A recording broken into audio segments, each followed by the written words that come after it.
trick to a microgenre is picking a distinct category of movie that fits into one video. About a dozen is perfect. When I did my Killer Croc video, it totaled like 40 movies or something, and it turns out I still missed a couple. Today's video will list all of the Australasian zombie movies. And yes, I said Australasian, because I couldn't not include Peter Jackson's Brain Dead or Dead Alive or whatever you want to call it, and he's a Kiwi, not an Aussie. It was then that I realized that there's actually 3 countries that make up the region called Australasia. Australia, New Zealand, and New Guinea. I didn't find any New Guinea zombie movies, so that's something for them to get to work on. Don't you think every country deserves a zombie movie of their own? For far too long now, struggling nations on the international scene have been consumed with housing and feeding their starving children.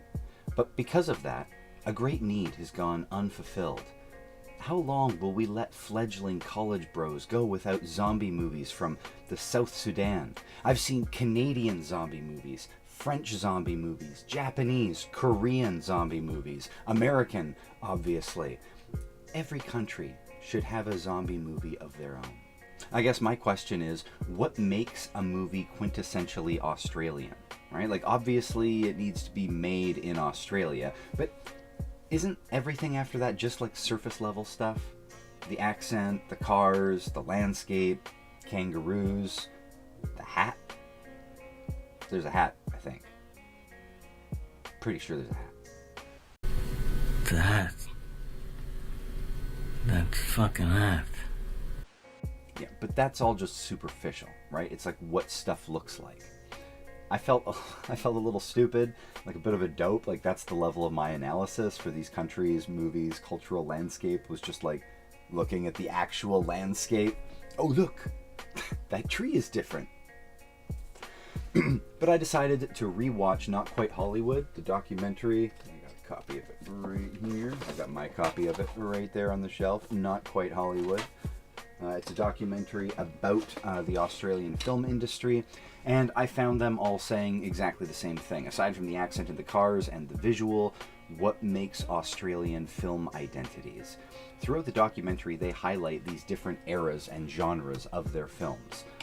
It's all different stuff. At times they were trying to emulate what they thought American audiences wanted to see, and at other times they'd want to express themselves, trying to figure out authentically what they wanted to say about themselves. At one point, Quentin Tarantino says he couldn't even distinguish whether or not a film he was seeing in theater was Australian until people started talking. I didn't know they were Aussie genre films until I bought my ticket and they opened their mouths. Come on, man! Shoot me! You finished the kangaroo!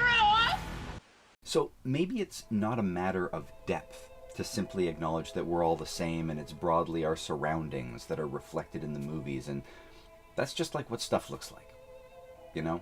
In any event, whether they feel Australian or not, we're going to look at all of the Australian zombie movies and then look at the few New Zealand zombie movies that there are.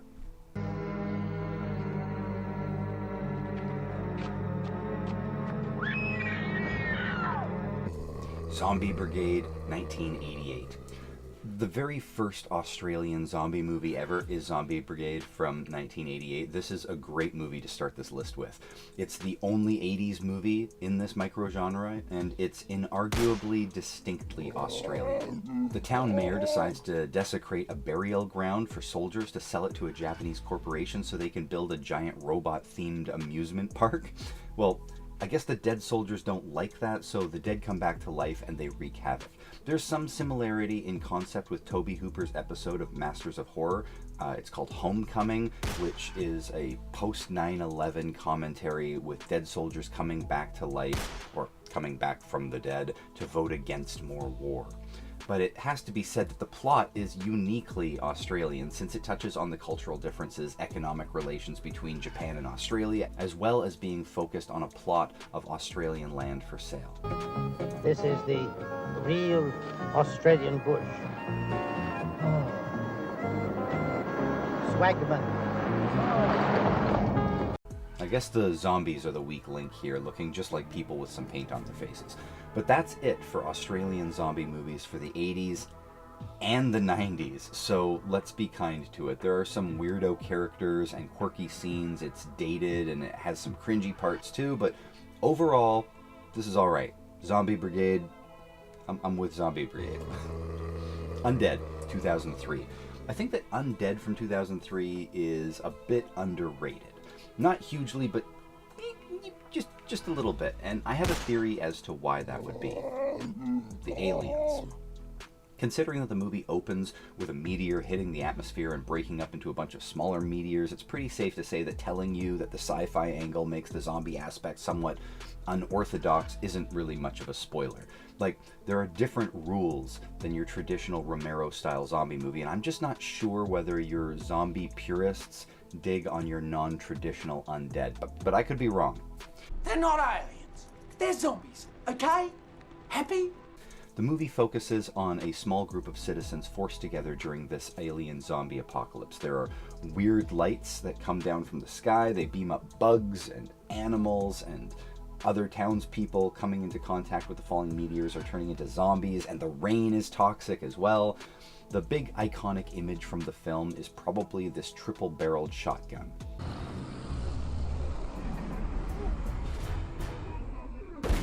The back of the box credits influences like Evil Dead and The Dead Alive, which all tracks. The filmmaking is creative and ambitious, to say the least. I don't know that I would put it on the same level as those two films, Evil Dead and Dead Alive, but the scope of Undead is much broader, with the amount of special effects and sets and the sheer ridiculousness of some of the scenes, like zombie fish jumping out of the water to bite a guy's face off. It's like a little over the top. Crazies definitely come to this town for a visit. I really liked this movie. I think it's original enough. It checks all the boxes for what a horror zombie fan is looking for. The directors, the Spierig brothers, have gone on to direct Daybreakers, Predestination, and Jigsaw in 2017. I probably need to catch up with them because I haven't seen a couple of those movies. Bugger me. Wormwood, Road of the Dead, 2014. The plot seems just a little bit like random people converging in a bizarre apocalyptic world of the undead. Each person has an interesting story or angle, but all told, they seem to just amount to a showcase of what this Aussie zombie world has to offer. One guy is forced to kill his wife and child before they turn. There's a lady turning into a zombie and experimented on by a demented doctor. The landscape is very much Australian, and the inclusion of the Aboriginal peoples also lends a region-specific authenticity to the film. It's mostly edgy blood and guts violence, but there are also moments of very dark comedy, though I wouldn't go as far to classify this as a horror comedy. The Mad Doctor, experimenting on zombies, ends up creating a super zombie queen, a sort of hybrid human and zombie who can control the Walking Dead with her mind, which is a really cool twist. And as far as zombies go, these are like the classic Romero-styled undead, rambling hordes of corpses in great makeup effects, and our heroes in patchwork sports gear as body armor and a road warrior style truck. Even the psychic zombie hybrid lady, it all adds up to like a graphic novel like aesthetic to the film, which is good because it's not big on plot. So it's more like character setups for a couple different people, and then we let them run amok for 90 minutes. The closest we really get to an arc for a character is the hybrid lady being experimented on and then literally transforming into a superpowered zombie queen. I like this movie a lot. It holds your interest, it's not too pretentious, it's not so indie that we have to forgive its shortcomings, and that's wonderful because there's a sequel. Wormwood Apocalypse from 2021. This movie is really just more of the same of the last. Bit of a Hatchet and Hatchet 2 scenario. It's all the same people, right down to the B-movie trope of having an actor play their own brother after they're killed off in part 1, just like Hatchet 2. That was my brother. Your brother? So twins? Now, our zombie virus is somewhat controllable, but it's not a cure. And the serum, it cures people? Cures. Manages. It's preventative. And that's how we get to keep our scientist guy from the first movie. The film has a broader scope and a bit more swagger for the sequel now that their confidence was boosted. Kind of like Hatchet 2 again. In fact, I sort of feel the same way about this movie as I do about Hatchet 2, in that I don't think it was that distinguishable from the original in any way, really. And that's not a compliment, but I like part 1 just fine, so more of that is kind of what I wanted. I put the 2 Wormwoods together in our timeline. We're at 2021 now for the second one, right? But let's jump back to 2015 for Plague. So Plague, 2015. Look, I even got my copy right here on the shelf. These are all getting ready to edit for this video. I had to get a Region 2 for Plague. Took a while. I had to track this one down on a hard copy. It's a competently made drama horror film. It's bleak and depressing, consistent in tone throughout, but also not covering any new ground. To describe the plot is really just as generic as you can imagine. A small group of survivors of a zombie apocalypse turn on each other in a rural farm in the middle of nowhere, Australia. The main character is a woman, which is perhaps most unique in the movie because while, say, like a Resident Evil Mila Jovovich is a woman, her character is more of a superhero with agency. Meanwhile, in Plague, there's nothing fantastic here to cheer on. This low-budget movie is all about showing just how vulnerable and hopeless she is in this situation.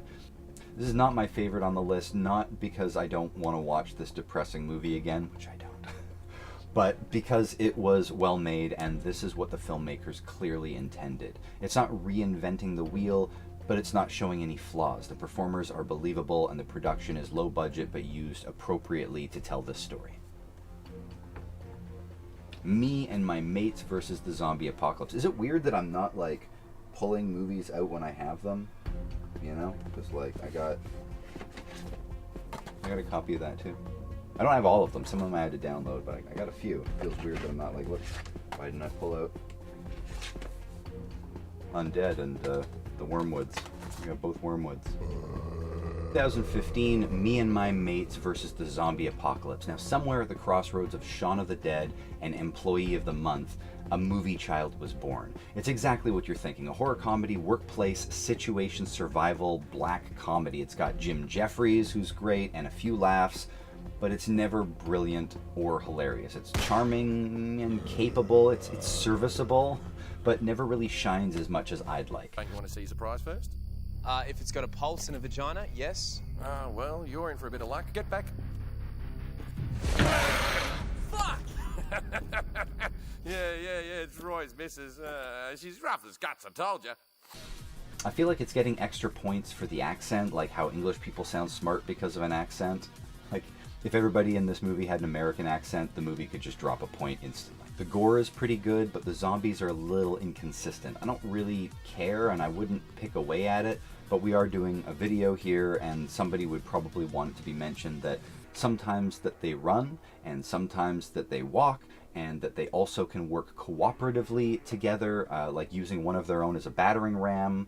So, you know, they're kind of intelligent, I guess, to some degree, demonstrated when one of them uses a key card to enter a secure building. So this is the kind of zombies that we're dealing with. It was just all right.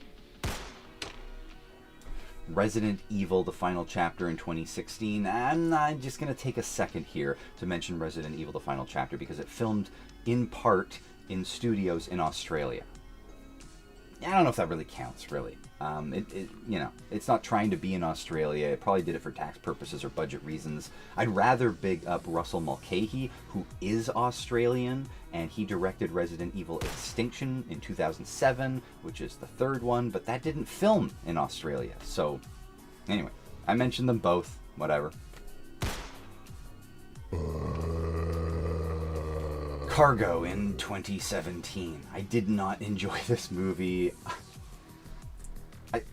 I want to make that a compliment if I can, right? Like, similar to Plague, this is the kind of movie that just goes from bad situation to worse situation. It doesn't let up. It isn't flashy. It's actually pretty relentless.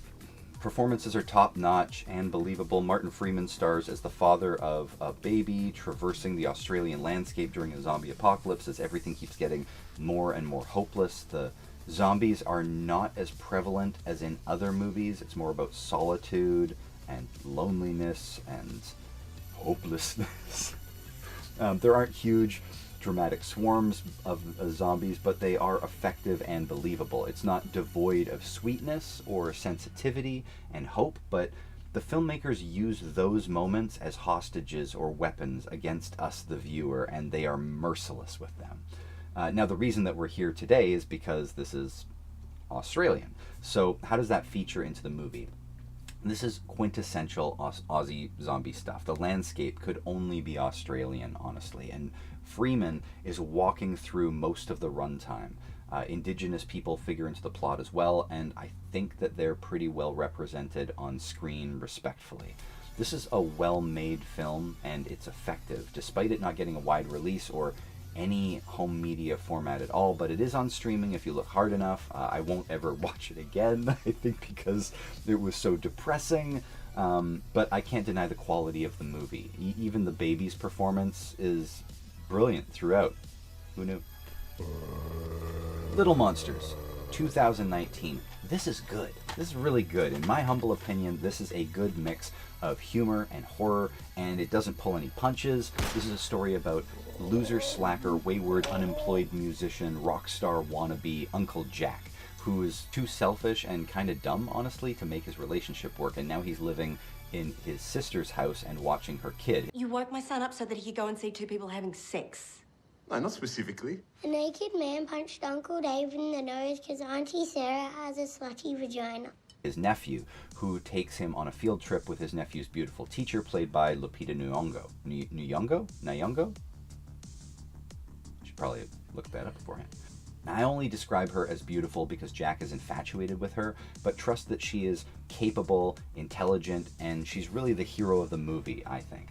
This is when the zombie outbreak happens, and she spends the rest of the movie trying to pretend the zombies are just a game, so the children, like for the children's benefit, to distract them with songs, to cover the horrific soundscape of people screaming to death in this nightmare world. And along the way, Uncle Jack is going to have to mature and blah, blah, blah, blah, blah. We kind of know where that's going. Now, I think the real charm of the movie is to be found in its random vulgarity. Like, getting kids to say bad words is usually good for a laugh. Josh Gad is also in it, playing a TV kids show type character, like an evil Blippy, more evil Blippy. He's truly a detestable character, and Josh Gad plays that perfectly, obviously.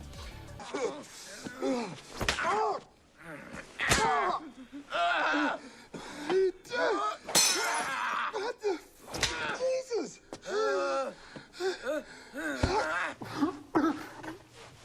It's actually pretty impressive to be able to hold that many children in the main plot and never have that bother the viewing and the viewers, like, what, you know, regarding their performances, because kids is tough. But it also never lessens the horror aspects, or maybe it even heightens that, because having the contrast of small vulnerable children in the middle of this madness can be quite effective. There are some ukulele songs sung for the kids, which include some well-known classics like Wheels on the Bus, but also Taylor Swift's Shake It Off. The songs become part of the plot, and I think that they were well chosen and organic to the events of the story. He's a flailing musician, she sings for kids. There's a nice synergy there for their chemistry. I don't know. It was touching and funny and tense, and the gore is pretty fun, but the tension's always there. I think this is really underappreciated. Okay, so I think that brings us up to date on the Australian movies, but as we turn to New Zealand, I could only find 3 movies, and one everybody knows, and the other 2, honestly, spoilers, are not great. So let's do them in reverse order, so at least we end on a high note. Alright. I Survived a Zombie Apocalypse, 2014. So this is a movie about a crew of filmmakers making a zombie movie when an actual zombie outbreak happens. This has the ominous dark comedy of movies like Shaun of the Dead or Severance or Black Sheep, admittedly rougher around the edges and lagging a little bit too much between jokes, but because it's overly long, it actually grows on you. Balancing horror and comedy is a delicate needle to thread, and at an hour and 45 minutes, the movie could have effectively, like, they could have shed 15 minutes and given us a tighter edit and less repetitive actions and lines. Like, not in the script, mind you. just in how pronounced much of the physical business gets. Like, when looking for a weapon, you don't need to play up the searching part so much. Just get to the stabbing. That's, you know, you need a certain amount of tension and then release. But this, when you have too much tension, it just becomes boring.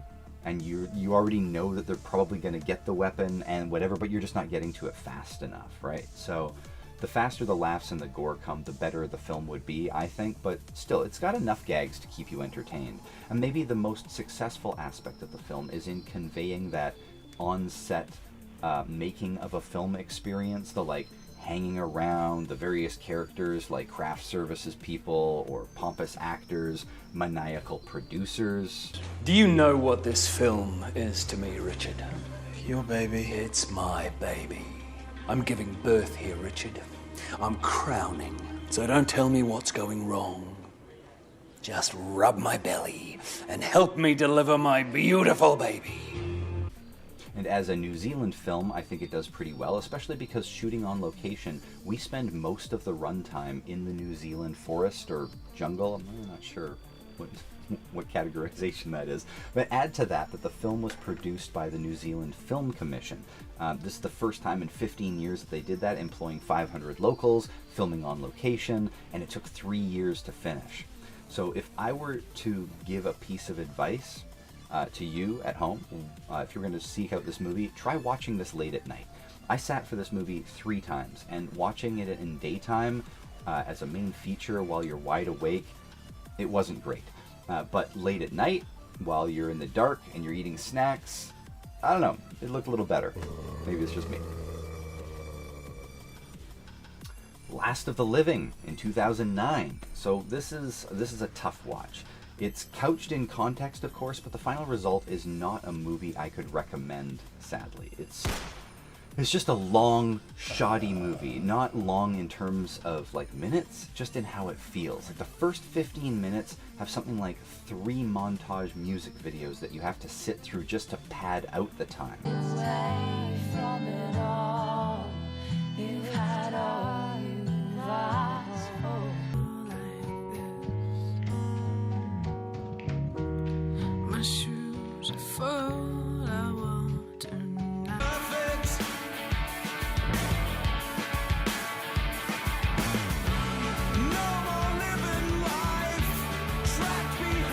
And the look of the film is a bit lowbrow, but again, context will matter. So the movie's about 3 friends living through the zombie apocalypse by crashing in abandoned mansions and playing video games until they meet a girl who might have a cure to the plague, but they're more interested in competing to see who she's going to date. Hey, what was the name of that girl, you know, the blondie that lived by the park? The hot one.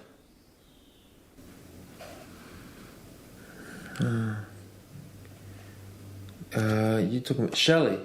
Yeah, that sounds about right. Sally. What was her last name, though? Shelley Matthews. Yeah, Matthews. Ah! Got it. It's very post-Kevin Smith, Judd Apatow-esque, and coincidentally feeling like Zombieland envy. But again, context is key. So here's the context. The movie was mostly made for $5,000 and then edited together to raise the additional $40,000 that they needed to finish the effects or to do some stunt work or something like that. There's a few laughs, there's a fair amount of action and zombie violence, but the result isn't particularly impressive, except for the context of how the film was made, which is impressive and applaudable. Dead Alive in 1992. Also known as Dead Alive, but originally titled Brain Dead, this is one of Peter Jackson's earlier films, his third after Bad Taste and Meet the Feebles. It's reportedly one of the goriest films ever made, but similar to Sam Raimi's Evil Dead, the creativity in the deaths and the camera moves and ingenuity in accomplishing special effects on a shoestring budget and coupled with a quirky sense of humor, it's easy to see why it achieved a cult status so quickly as a favorite among horror fans. The amount of pus and guts shellacked through every scene is exquisitely nauseating, and the lawnmower being used as a weapon is easily one of the most memorable horror scenes ever filmed. And the heights of absurdity become really effective at just jamming value into every available second for the audience. That's one of the smartest strategies that indie filmmakers use. Robert Rodriguez, for example, employs a very similar technique in his storytelling where he has business going on all the time. And he sandwiches it between action scenes and clever dialogue and dynamic shots. And in The Magnificent Seven, Steve McQueen didn't have many lines, but he elevated his performance by always having something to do, a movement, eating something, loading his gun, tipping his hat. It's all adding up to this like tapestry, so you're not taking your eyes off of him, just something interesting to be keeping your attention on. So in Dead Alive, Peter Jackson never will give you a dull moment. It's deserving of all the praise heaped upon it. You don't believe me? Okay, let's just do a quick rundown, okay, of some memorable highlights. Do we have a rabid monkey from King Kong's Skull Island, often depicted in stop motion? Yeah, we do.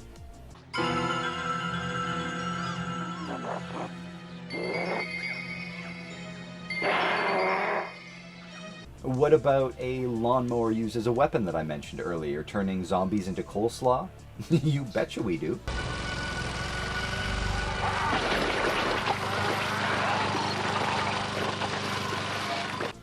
Practical effects, no matter how slimy or gooey or over the top? Yeah.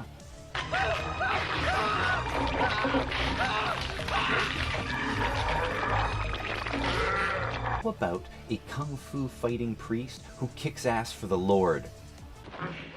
I kick ass for the Lord!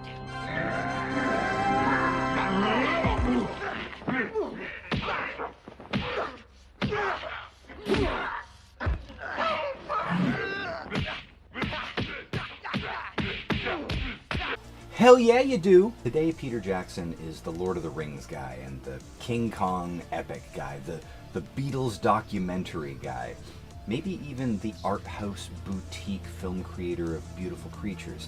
But to really understand the man, the filmmaker, his sense of humor, you should give some of his early films a watch. Meet the Feebles is an eerie twist on the Muppets with sex, drugs, and violence. It's got commentary on celebrity and the media, and it's striking and glorious and disgusting, quite honestly. And Bad Taste is a pretty rough around the edges in comparison to all of his other work, but it's like listening to a band's demo tape. Like, all of Peter Jackson's weird is here in these films, and it's an entirely different era of work compared to what he's been doing for decades now. It actually kind of makes sense that he didn't return to the zombie gore genre, because he kind of did it all in Dead Alive. Like, really, just go seek it out. If you haven't seen it, every gore fan knows Dead Alive till the wheels fall off. Alrighty, that's the list. We got the Australian zombie movies, we got the New Zealand films, we covered New Guinea that they don't have any. Okay, this is going to be a little awkward here. So I wrote a little ending for this video. I have a little patter that I wrote. Do you want to hear it? Okay, so it's something like, hold up, did I just watch all these zombie movies and not see a single kangaroo, zombie kangaroo, really any kangaroos? That can't be right, can it? Hold on, we can fix this. And then at which point I go and I hold up a mock-up of Kangaroo Jack 2 Undead Redemption DVD, okay? Like, the idea would be that I would make a fake thing and I would put it in a DVD, like for Photoshop or something, and then I would hold up and say, somebody make this happen! O'Connell, Jerry O'Connell, I'm looking at you! Short of a Sliders reunion, that isn't happening. You gotta be the torchbearer of your cinematic legacy, bro. Come on, let's do this. Okay, now that would have been great, alright? That was the ending. Except that as I was prepping for this, I realized that I needed to make the fake movie poster. So right before I filmed it, I started downloading images, and then I came across Rippy. So Rippy is a 2024 Australian comedy horror movie about a zombie kangaroo. So I said it. I think I started writing this video in 2023, okay? Because Plague took a while just to get that DVD, and I was waiting, and I'm writing other stuff. I'm always writing a bunch of scripts at the same time, and as I was writing that script, I asked for a kangaroo zombie movie, and now one exists. And I didn't even realize it until I was just about to film. But my understanding is that it's a Jaws-type plot, and it's not that great.